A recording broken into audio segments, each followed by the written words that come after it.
மாணவர்களின் சிந்தனைகளை வடிவமைக்க எஸ்என்எஸ் இன்ஸ்டிடியூஷன்ஸ், மாணவர்களின் தனித்திறமைகளை மேம்படுத்த எஸ்என்எஸ் இன்ஸ்டிடியூஷன்ஸ், மாணவர்களின் சாதனைகளை போற்றும் எஸ்என்எஸ் இன்ஸ்டிடியூஷன்ஸ் கோவை.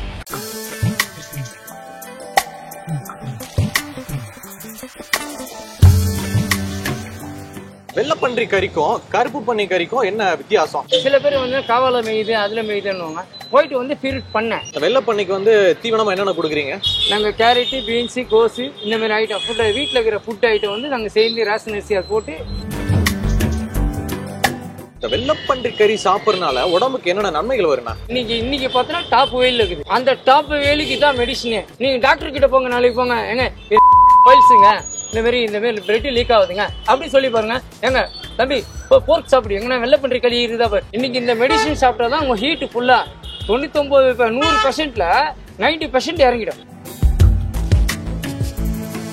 பன்னிக்கறி அப்படிங்கும்போது இந்த கவுச்சி ஸ்மெல் எல்லாம் வரும்னு சொல்லுவாங்களே, அது போறதுக்கு என்ன பண்றீங்க? இது வந்து கவுச்சின்னு சொல்லுங்களா ஸ்மெல், அது வந்து உப்பு, மஞ்சள், மல்லித்தூள் அதை போட்டு வேக வச்சு அந்த தண்ணியை வடை கட்டிட்டு தான் நாங்க பொருளே போடுறோம்.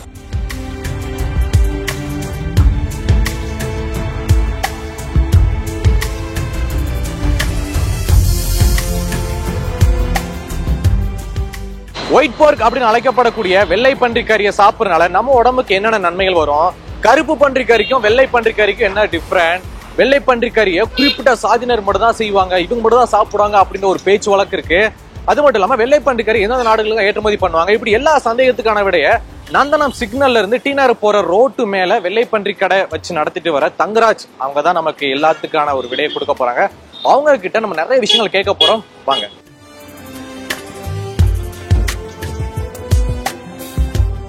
வணக்கம் அண்ணா, எப்படி இருக்கீங்க?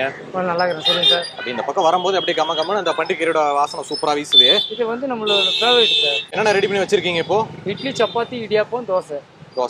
குழம்புக்கு வந்து பன்றிக்கறி கறி சில்லி போர்க். இப்போ எனக்கு இருக்கிற சந்தேகம் என்னன்னா, இந்த வெள்ளப்பன்றி கறிக்கும் கருப்பு பண்ணி கறிக்கும் என்ன வித்தியாசம்? அந்த டேஸ்ட் எல்லாம் எப்படி இருக்கும்? சில பேர் ஒயிட் பிளாக் பிடிக்காது. சில பேர் வந்து காவால மேயுது அதுல மேயுதுன்னுவாங்க. ஒயிட் வந்து ஃபீட் பண்ணேன், புரியுதா? மாதாவரத்துல இருந்து எடுக்கிறது நம்ம வந்து வியாபாரம் பண்றது. நாங்கள் வீட்லேயும் வளர்க்குறோம். வீட்டில் வளர்க்குறது ஒயிட்டு, பிளாக்கும் வளர்க்குறோம், ஒயிட்டும் வளர்க்குறோம்.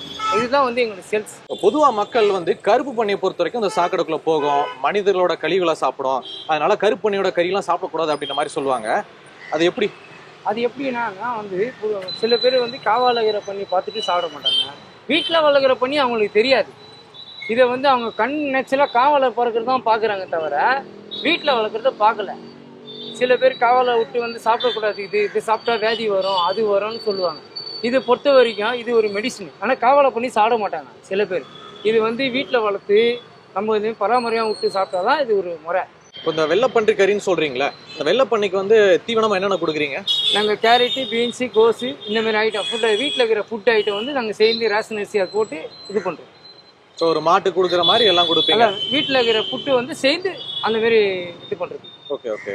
இந்த வெள்ளப்பன்றி கறி சாப்பிட்றதுனால உடம்புக்கு என்னென்ன நன்மைகள் வரும்னா? இது வந்து ஒரு மெடிசின், சரியா? இது வந்து சென்னையில் பொறுத்த வரைக்கும் வெயில் இன்னைக்கு பார்த்தோன்னா டாப் வெயில் இருக்குது. அந்த டாப் வெயிலுக்கு தான் மெடிசனே.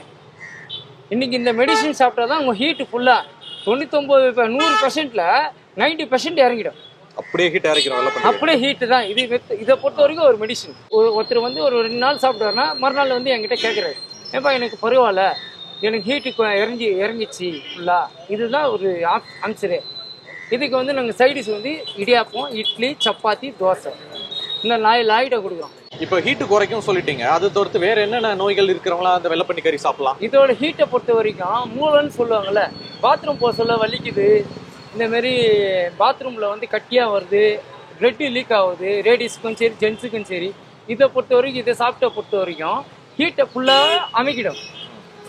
கீழே வருது பிரெட்டு வந்து இதை போர்க்கு ஒரு டெய்லி ஒரு 3 நாள் தொடர்ந்து சாப்பிட்டா இந்த போர்க்கை பொறுத்த வரைக்கும் அமைக்கிடும். ஏன்னா இதை சாப்பிட்றாங்கன்னா இது வந்து கோல்டு. ஓகே, அப்போ அண்ணன் அவர்கள் வந்து ஒயிட் போர்க் சாப்பிட்டா ஹீட்டு குறையும், மூளை சரியான்றீங்க.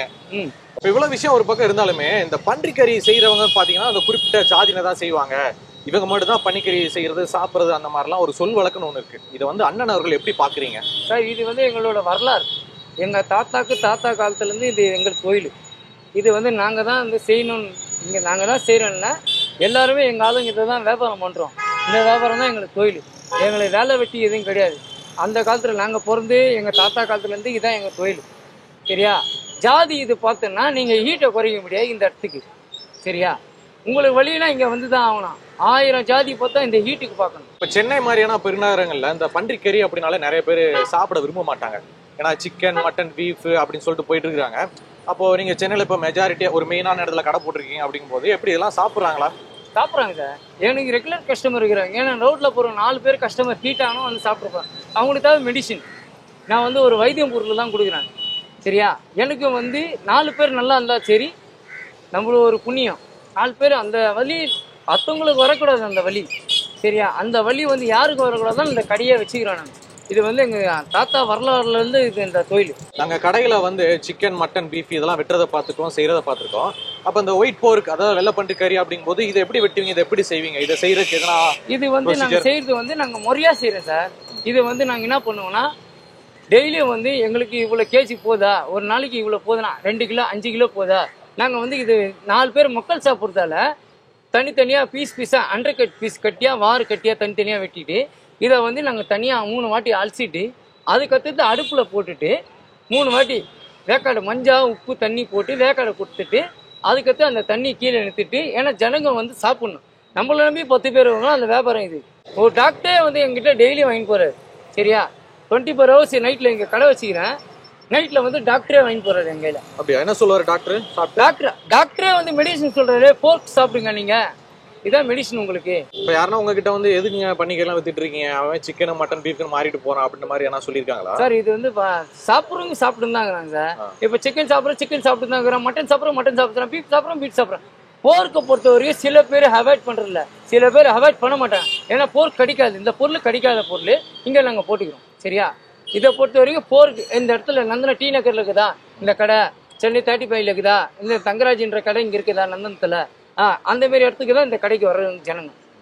இப்போ ஒட்டு மொத்தமாவே இந்த வெள்ளை பன்றி கறி அப்படின்னா ஐயோ பன்னிக்கறியா அதெல்லாம் எதுப்பா சாப்பிடணும், ஐயோ ஒரு மாதிரி உமட்டும் அப்படிலாம் நிறைய பேர் சொல்லுவாங்கல்ல. சில பேர் சொல்லுவாங்க சார். அவங்கள பொறுத்த வரைக்கும் அவாய்ட் பண்றாங்க. சரியா? சில பேர் வந்து ஐயோ இந்த பொருள் கிடைக்கலையே, இங்க பாத்துட்டேன் நின்று சாப்பிடணுமே, இதுதான் அவங்களோட பொறுத்து. சில பேர் அவாய்ட் பண்றாங்களா அவங்களோட விஷயம். சில பேர் அவாய்ட் பண்ண மாட்டாங்க. ஏன்னா உட்காந்து சாப்பிடணும். இந்த பொருள் கிடைக்காது நம்மளுக்கு, நம்ம வீட்டில் கிடைக்காது, இங்கே கிடைக்காது, அங்கே கிடைக்காது. இந்த பொருளை வந்து இங்கே சாப்பிட்டா செம்ம டேஸ்ட். இங்கே தங்கராஜ் கடை வச்சுக்கிறாருப்பா, ஷாப் ஒன்லி சாப்பிட்றாங்களே, செம்ம டேஸ்ட்டாக இருக்குது. உங்கள் ஃப்ரெண்ட்ஸ் சர்க்கிளில் 4 பேர் சொல்லுங்கள், அவர் கடைக்கு போங்க நந்தனத்தில் போய் சாப்பிட்டு பாருங்க. அப்படி அதுதான் சார். ஒருத்தர் வந்து அல்பனா இன்னொரு 10 பேர் சொல்லுவாங்க. இந்த வந்து ஹீட்டுன்றது என்னன்னா ஒரு மூளை வளர்ச்சி இது மாரி. இந்த போருக்கு வந்து குலைக்கிறது. பாத்ரூம் லெட்டின் போக சொல்ல செம்ம வலி அடிக்கும். சில பேருக்கு தெரியாது. சிக்கன் சாப்பிடலாம், மட்டன் சாப்பிடலாம், பீஃப் சாப்பிடலாம். இதை போர்க்கு சாப்பிட்டு பார்த்து சொல்லுங்க. சரியா? அதோட மெடிசன் வந்து இதுதான். இந்த மெடிசன் வந்து சென்னையில் எல்லா ஊர்லேயும் கிடைக்கும். இந்த போர்க்கு தான் மெயின்.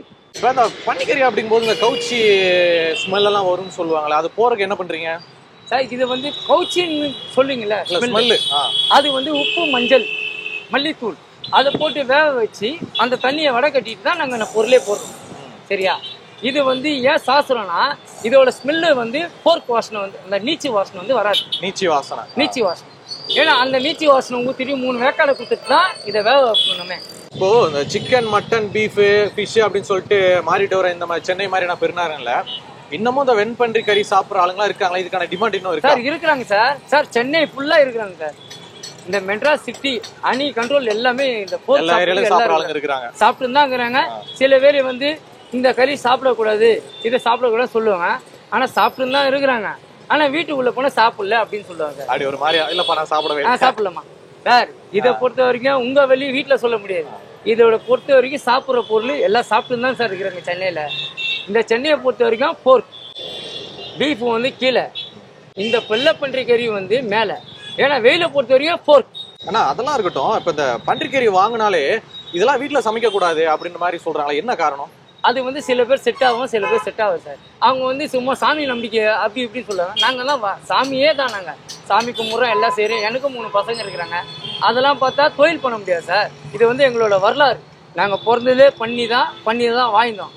எங்கள் தாத்தா காலத்துல எங்களோட இதுவே இதான் வரலாறு. நாங்கள் வந்து 3 குழந்தை வச்சு குடிசை வீட்டில் இல்லையா சமையல் பண்ணுறோம். வெளியில் வந்து கட்டாடு போயிடுச்சு தான் வேக வைக்கிறோம்.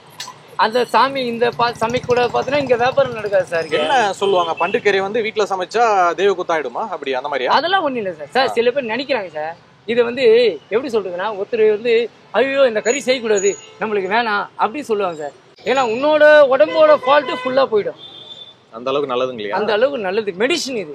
நீங்க டாக்டர் கிட்ட போங்க, நாளைக்கு போங்க, ஏங்க பைல்ஸுங்க இந்த மாதிரி பிளட் லீக் ஆகுதுங்க அப்படின்னு சொல்லி பாருங்க. ஏங்க தம்பி இப்போ போர்க் சாப்பிடு, எங்கன்னா வெள்ளை பன்றி கறி இருந்தா பாரு, அங்கே போய் ஒரு 4 கிலோ கறி வாங்கி சாப்பிடுங்க.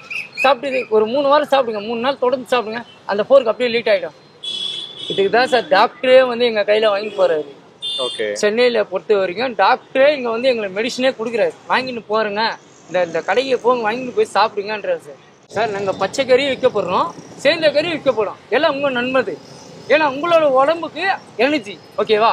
மாணவர்களின் சிந்தனைகளை வடிவமைக்க SNS இன்ஸ்டிடியூஷன்ஸ், மாணவர்களின் தனித்திறமைகளை மேம்படுத்த SNS இன்ஸ்டிடியூஷன்ஸ், மாணவர்களின் சாதனைகளை போற்றும் SNS இன்ஸ்டிடியூஷன்ஸ் கோவை.